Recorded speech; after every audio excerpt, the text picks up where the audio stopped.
அனைவருக்கும் அன்பு வணக்கம். மீண்டும் ஒரு கேள்வி நேரத்தில் உங்களை சந்திப்பதில் மிக்க மகிழ்ச்சி நண்பர்களே. கேள்வி தான், why so much power shakti is attributed to brahmacharyam அப்படின்னு.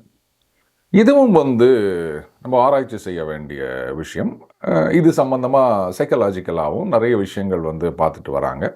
அதெல்லாம் தேடி படித்தா நண்பருக்கு அது பதில் கிடைக்கும் அப்படின்னு நினைக்கிறேன். அது ஒரு மிகப்பெரிய சப்ஜெக்ட். அதை இங்கே எக்ஸ்பிளைன் பண்ணிட்டு இருக்க முடியாது.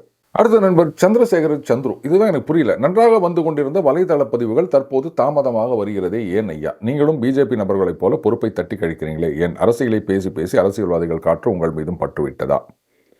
இது என்ன வலைத்தள பதிவுகள்னு எனக்கு புரியல. நாம் இந்த வீடியோ போடுறது அப்படின்றது கரெக்ட். அது 1 மணினா 1 மணின்றது இல்லை, கொஞ்சம் முன்ன பின்ன தான் வருது, அதை நான் ஒத்துக்கிறேன். ஆனால் வலைத்தள பதிவுகள்னு இந்த வீடியோவை சொல்கிறாரா? வீடியோவை சொல்கிறதா இருந்தால் ரைட்டு, அது தாமதம் நான் ஒத்துக்கிறேன். இல்லைனா அவருக்கு நோட்டிஃபிகேஷன் வரதை சொல்கிறாரா அப்படின்னு எனக்கு தெரியல. இல்லை வாட்ஸ்அப்பில் நோட்டிஃபிகேஷன், அதுவும் எனக்கு புரியல. அண்டுவை பொறுத்த வரைக்கும் நம்ம அப்லோட் பண்ண உடனடியாக அதை எப்படியாவது நம்ம வாட்ஸ்அப் குரூப்பில் நம்ம போட்டுடுறோம். ஸோ நண்பர் அது என்னன்னு தெளிவாக சொன்னார்னா அதுக்கு நம்மளால் பதில் சொல்ல முடியும். Relax please. நானும் பிரயாக்ராஜ் சென்று திரிவேணி சங்கமத்தில் குளித்தேன். ஆத்தோடு வேட்டி தண்ணியில் போச்சு. அது நண்பர் ஏதோ கொஞ்சம் காமெடியாக சொல்லியிருக்கார் அப்படின்னு நினைக்கிறேன். ஆனால் இன்றைக்கு ஒரு தவறான பழக்கம் இருக்கின்றது. இந்த மாதிரி தீர்த்தங்களில் நீராடும் போது அப்படியே அந்த கட்டின வேட்டி துண்டு இதெல்லாம் தண்ணியில் விட்டுட்டு வந்துடுறது. இதுக்கு ஒரு காரணமாக நான் பார்க்கறது, துணி போனால் தோஷம் போச்சு அப்படின்னு ஒன்று சொல்லுவாங்க. அதனுடைய அர்த்தத்தை நம்ம சரியாக புரிஞ்சுக்கிறது இல்லைங்க. அதனால தான் இன்னைக்கு எல்லாரும் நம்மளை இது மாதிரி கேள்வி கேட்டுட்டு இருக்காங்க. லைக் நம்ம ஒரு கேஎம்வி அவர்கள் மாதிரி அப்படின்னு வச்சுக்கலாமே. இப்போது வீட்டில் ஒரு வயசான பெரியவரோ இல்லை நோய்வாய்ப்பட்டு யாராவது இறந்து விடுகின்றார்கள் அப்படின்னு சொன்னால் அவங்க துணிகளை எல்லாம் தூக்கி போட்டு விடுவது அப்படின்ற ஒரு பழக்கம் இருக்கின்றது. அதுக்கு காரணம் என்னன்னா, ஒருவேளை அவருடைய அந்த நோய் கிருமிகள் அது இதெல்லாம் அவருடைய உடைகளில் இருக்கலாம். அதனால் அதை வச்சுக்க வேண்டாம் அப்படின்றதுனால, அதனால தான் துணி போனால் தோஷம் போச்சு அப்படின்னு. தோஷம் அப்படின்னா நம்ம வேற எதுவோ நினைக்கிறோம்.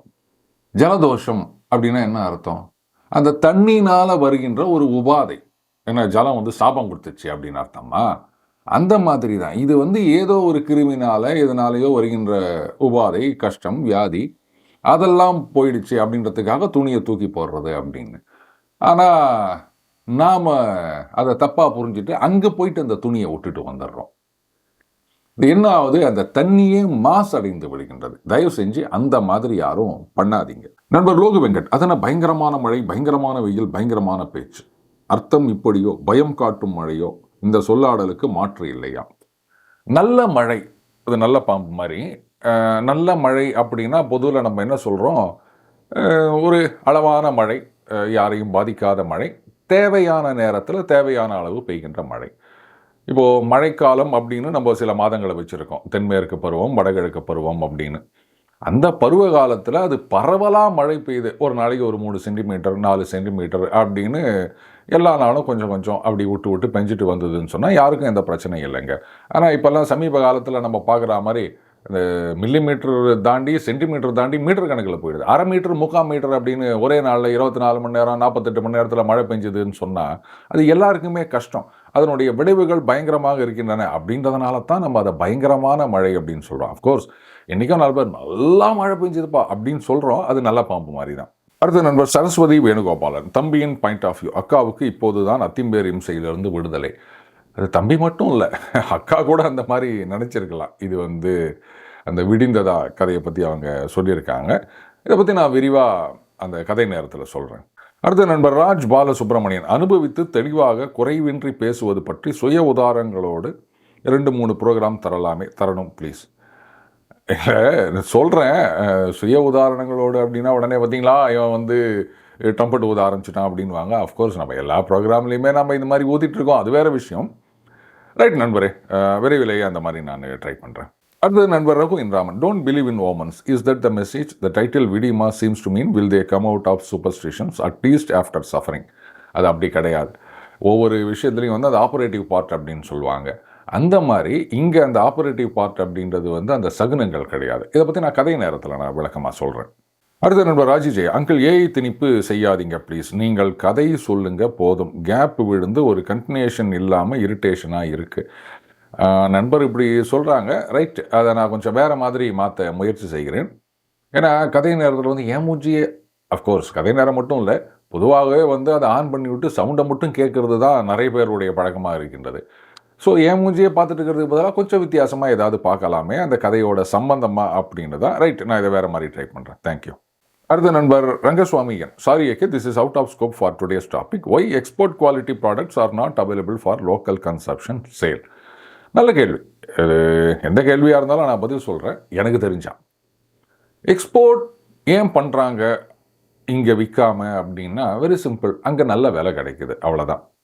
இன்றைக்கி கூட பார்த்தீங்கன்னா இந்த டீயில் வந்து முதல் தரம் முதல்லாம் பெரும்பாலும் வெளிநாடுகளுக்கு ஏற்றுமதி ஆகி விடுகின்றது. நமக்கு வந்து அந்த டஸ்ட் டீ அப்படின்னு 2வது 3வது தரம் தான் கிடைக்கின்றது அப்படின்னு சொல்கிறாங்க. காரணமே இங்கே வந்து அந்த விலை கொடுத்து வாங்குவதற்கு எத்தனை பேர் தயாராக இருப்பாங்க அப்படின்னு தெரியல. ஆனால் இங்கேயும் வந்து அந்த ஃபஸ்ட்டு குவாலிட்டி, அதோட மேலே குவாலிட்டி அப்படின்ற விஷயங்களெல்லாம் கிடைக்குது. நிறைய விலை, நிஷ் மார்க்கெட் அப்படின்னு சொல்லுவாங்க.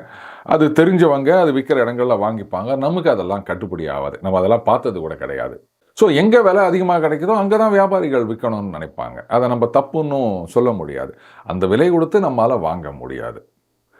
ஒருவேளை ப்ரொடக்ஷன் அதிகமாச்சு அப்படின்னு சொன்னால் அப்போ வந்து நமக்கும் அந்த மாதிரி இது கிடைக்கும். ஆனால் ப்ரொடக்ஷன் அதிகமாச்சு அப்படின்னா வியாபாரிகளுக்கு அதனால் நஷ்டமாகும், விவசாயிகளுக்கும் அதனால் நஷ்டமாகும். அதையும் நம்ம பார்க்கணும். அடுத்த நண்பர் Sharmila Balamurugan, sir, very interesting episode. I have always admire the immense determination of Bhagirath. Also, regarding the topography of Himalayan range, they need not have referred to the peak, right? Maybe they referred to any place between the snow-covered peaks and the foothills by just Himalaya. This is just a thought. Correct, இப்படியும் வந்து இருக்கலாம். ஏன்னா மலை முகட்டில் பனி இருந்து அது மலை கீழடி வாரத்தில் வந்து ஏராளமான தாவரங்கள், மரங்கள் அதெல்லாம் இருந்திருக்கலாம். அப்படியும் ஒரு வாய்ப்பு இருக்கின்றது, நான் இல்லைன்னு சொல்லலை. அண்டு இவங்க சொன்ன மாதிரி அந்த பகீரதனுடைய அந்த பிரயத்தனம், அதைத்தான் நம்ம இதை பெருசாக பார்க்கணும். அடுத்த நண்பர் லோகு வெங்கட், சூரியன் சுற்றுகிறதா விளக்கவும், அண்டத்தில் சூரிய குடும்பம் மேருமலையை சுற்றுகிறதா, அறிவுக்கு பிடிபடவில்லை, விளக்கம் தேவைப்படுகின்றது. ஆக்சுவலாக பூமி நடுவில் இருக்குது, சூரியன் தான் சுற்றி நிற்குது அப்படின்னு இன்றைக்கி நாம் வந்து அறிவியலில் முன்னேறிய நாடுகள் அப்படின்னு சொல்லிட்டு இருக்க ஐரோப்பிய நாடுகள்லாம், அமெரிக்க நாடுகள்லாம் நினச்சிட்டு இருந்தாங்க. ஆனால் நாம் தான் வந்து சூரியன் தான் நடுவில் இருக்குது, மற்றது சுற்றி நிற்குது அப்படின்னு ஆயிரம் வருஷமாக காலங்காலமாக அதை நம்ம தெரிஞ்சு வச்சுருக்கோம். ஆனால் நம்ம பூமி சூரியனை சுற்றுறதோடு இல்லை, இந்த சூரிய குடும்பம் அப்படின்றதும் ஒட்டுமொத்தமாக சுற்றி கொண்டிருக்கின்றது அப்படின்றாங்க. எல்லாமே சுற்றி கொண்டிருக்கின்றது, மொத்தத்தில் தலை சுற்றுகின்றது. அடுத்த நண்பர் ரகு என் ராமன், அழகிரிசாமிக்கு சன்மானம் 50 100 இருந்திருக்கும். இதே கதைக்கு சத்யஜித்ரே ஆயிரக்கணக்கில் சம்பாதித்து அவார்டும் வாங்கியிருப்பார். இன்றைய இயக்குநர்கள் அதுக்கு நண்பர் ஒருத்தர் பதிலும் கொடுத்திருந்தார். கரெக்டுங்க, இந்த மாதிரி தான் நடக்கின்றது. ஆனால் அப்படி அந்த கதையை எடுத்தால் அட்லீஸ்ட் அந்த எழுத்தாளருக்கு ஒரு மரியாதை கொடுக்கணும், அதுதான் முக்கியம். நண்பர் ராஜ் பாலசுப்ரமணியன், ராமர் சீதையை திருமணம் செய்து கொண்டு அயோத்தியா திரும்பும் போது பரசுராமரை எதிர்கொண்டு ராமரை பார்த்து தன்னிடமிருந்த விஷ்ணு தனுசை வழங்கியது வால்மீகி கதை. ராமரின் திறமையை சோதிக்க நானேற்றிய வெள்ளினால் பரசுராமரின் அனைத்து லோகங்களையும் அழித்து புது வாழ்க்கை பாதை அருளியது நான் அறிந்த கதை. இது என்ன புது ஈவே ராமசாமி கதை அப்படின்னு கேட்டிருக்காரு. அதில் இருந்ததை நாம் வந்து ஷேர் பண்ணிக்கிறோம், அவ்வளோதான், வேற ஒன்றும் இல்லை. அடுத்த நண்பர் நாகு ரங்ஸ், ஐயரே, அகத்தியர் காலத்தில் பார்ப்பனர்களும் மாட்டுக்கறி சாப்பிட்டார்களா? இது முதல்ல கேள்வியே தப்பு. மனிதர்களை வந்து மனிதர்களாக பார்க்கணும். அது என்ன வந்து இவர் இன்ன ஜாதியாக இருப்பார் அப்படின்னு நாமளே ஒரு கற்பனை பண்ணிக்கின்னு இப்படிலாம் இருந்தால் இவங்க இந்த மாதிரி ஜாதியாக இருப்பாங்க அப்படின்னு சொல்கிறது, இந்த ஸ்டீரியோ டைப் அப்படின்றதே முதல்ல தப்பு. அடுத்தது நம்ம ஏற்கனவே பார்த்துருக்கோம், நம்ம பாண்டவர்கள் வந்து அந்த பிராமணர்கள் மாதிரி மறைந்து வாழ்ந்தார்கள் இல்லையா? அந்த காலகட்டத்தில் அந்த அசுரனுக்கு கொண்டு போன உணவு, அதில் மாமிசம் அதெல்லாமும் இருந்தது. ஏன்னா அசுரன் அதை தானே சாப்பிடுவான். அதை கொண்டு போகும்போது பிராமணராக வேடமிட்டு இருந்த பீமன் அதையெல்லாம் சாப்பிட்டான் அப்படின்றதையும் நம்ம பார்க்குறோம். கிளம்புறதுக்கு முன்னாடியும் அந்த ஊர் ஜனங்க வீட்லேயும் நிறைய சாப்பிட்டுட்டு போனான் அப்படின்றதையும் நாம் பார்க்குறோம். ஒரு சில இடங்களில் இந்த மாதிரி குறிப்புகள் வந்திருக்கின்றன. பட் என்னுடைய கேள்வி என்னென்னா, அவங்க சாப்பிட்டா என்ன, சாப்பிடாட்டா என்ன? இப்போ அன்றைக்கி அவங்க சாப்பிட்டாங்க அப்படின்னு சொன்னால் ரைட்டு, அப்போ வந்து நாம் இன்றைக்கி சாப்பிட்றது தப்பு இல்லைன்னு எல்லோரும் முடிவு செய்ய போகிறோமா? இல்லை அவங்க அன்றைக்கி சாப்பிடலை அப்படின்னு சொன்னால் பார்த்தீங்களா அவங்களே சாப்பிடல, அதனால் இன்றைக்கி யாரும் சாப்பிடக்கூடாதுன்னு முடிவு பண்ண போகிறோமா? எதுவுமே இல்லைல்ல. அவங்க இஷ்டம், சாப்பிட்றதும் சாப்பிடாததும். திருமாவர்கள் வந்து பிராமணர் கிடையாது. ஆனால் அவர் என்ன சொன்னார், நான் சைவத்துக்கு மாறிவிட்டேன், நான் ரொம்ப காலமாக சைவம் தான், எங்கள் வீட்டில் வந்து அசைவம் செய்யும்போது நான் சாப்பிட மாட்டேன், நான் சைவம் தான் சாப்பிடுவேன் அப்படின்னு அவரே ஒரு பேட்டியில் சொல்லியிருக்காரு. அப்போ இதுக்கு என்ன சொல்ல போகிறீங்க? அதனால் சாப்பிட்றது சாப்பிடாதது அப்படின்றது வந்து அவங்கவுங்க சுதந்திரம். அண்ட் இன்னைக்கு வந்து யார் என்ன சாப்பிடணும் அப்படின்றத டிசைட் பண்ணுறது ஒன்று முதல்ல வீட்டம்மா. நீங்கள் வந்து இன்றைக்கி பூரி சாப்பிட்ணும் அப்படின்னா அவங்க உப்புமா தான் அப்படின்னு முடிவு பண்ணிட்டாங்கன்னா யாராலையும் அதை வீட்டோ பண்ண முடியாது. அடுத்தது டாக்டர். வேறு உடம்புல வந்து சர்க்கரை, உப்பு, ரவை, கோதுமைன்னு இவ்வளோ இருக்குது, நீங்கள் இதெல்லாம் தான் சாப்பிட்ணும், இதெல்லாம் சாப்பிடக்கூடாதுன்னு ஒரு லிஸ்ட்டு போட்டு கொடுப்பாரு. சாப்பிடக்கூடாத லிஸ்ட்டு வந்து 10 பக்கத்துக்கு இருக்கும். எதை சாப்பிட்லாம் அப்படின்றது வந்து ஒரு துண்டு சீட்டில் இருக்கும். ஸோ அவங்க டிசைட் பண்ணதைத்தான் நாம் சாப்பிட்ணும். அதனால் மற்றவங்க என்ன சாப்பிட்டாங்க, சாப்பிடல, அன்றைக்கி யார் எதை சாப்பிட்டாங்க, இதெல்லாம் தேவையில்லை. யார் யாருக்கு என்ன பிடிச்சிருக்கோ சாப்பிடுங்க, டாக்டர் பர்மிட் பண்ணா. நன்றி நண்பர்களே.